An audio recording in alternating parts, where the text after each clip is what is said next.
Now, in the case of Ahmed Mohamed, that's a 14-year-old kid down in Texas who brought in a clock to school and then got arrested for it. We told you here on the Young Turks that people would start to come out against him. Now, at the time, everybody was on his side. The president's on his side. The media's on his side. They say, oh, my God, he brought in a clock, and they handcuffed him. Can you believe that, right? So at the time, people were like, yeah, Jen, come on, really? And I say this because I'm not making it up. It's not a random sense that I had. I would literally get tweets, emails, etc. like, no, everybody's going to stand with Ahmed.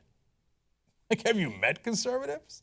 So, of course they flipped on him. Now they're criticizing the clock. They're criticizing this. And here comes Sarah Palin, right? And she says, oh, my kids have a pencil case that's better, that doesn't look as dangerous as his pencil case that he used for the shell of the clock. Okay. And then she says his suspicious refusal to answer authorities was concerning.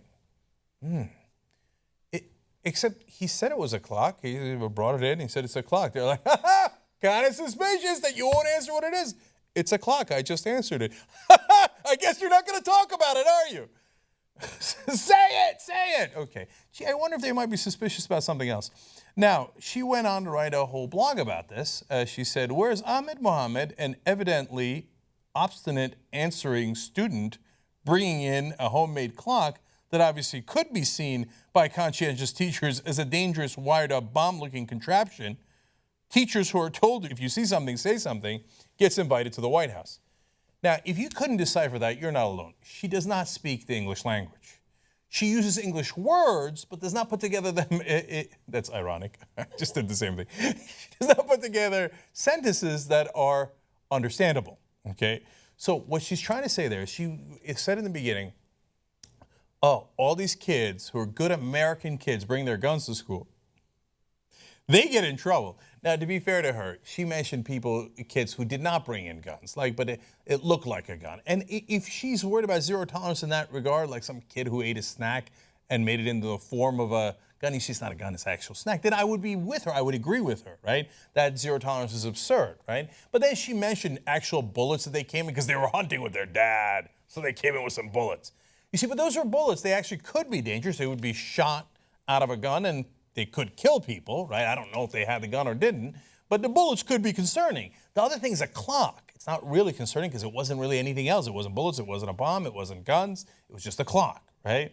She's like, but whereas that Ahmed Mohamed, who is the conscientious, obstinate answering student, right? So, all right, so Ahmed Mohamed's bad. She puts the picture up. Now, we showed you this picture from day one. And on day one, I said, now, I get it. Look, I wouldn't have thought that was a clock, right? And here's what I would have done with a 14-year-old student. Hey, Ahmed, what's up? What is this thing, right? And by the way, it turns out in the story that a lot of teachers did do that. It was one teacher that was finally like, oh, my God, Ahmed Mohamed just brought in that thing, panic and handcuff. Look, and I said on day one, if you want to pull them aside and say, hey, let's figure this thing out, let's put this in a safe place, and then once we got it all sorted out, you go back into class. That's something else. Handcuffing the kid and arresting him, that's a totally different thing. But what's amazing about Sarah Palin is not only she, saying real guns, as long as they're held by good white Christian kids, are great, a non-real bomb, which is a clock and not at all a bomb, is dangerous if it's in the hands of a 14-year-old Muslim kid. But she goes on to say at the end, yep, believing that's a clock in a school pencil box is like believing Barack Obama is ruling over the most transparent administration in history, right? That's a clock, and I'm the Queen of England. But it is a clock. Now the authorities say, yeah, our bad, that was a clock. The cops, the teachers, the principal all say, turned out it was a clock. I'm pretty sure you're not the Queen of England. She's unbelievable, man. Once you detach from reality, you're in outer space. You don't abide by the same rules as on this planet. So you're like, oh yeah, she thinks it might still be a bomb. And why? Why? Think about why. You think if Bobby brought in that and his dad was a right-winger and he's from a Republican party, and then liberals say, hey, zero tolerance, Bobby, why'd you bring that in? And she comes out and she's like, oh my God, the lamestream media, oh, they don't even understand weaponry. Oh, they don't understand our lives. No, she's not going to say any of that.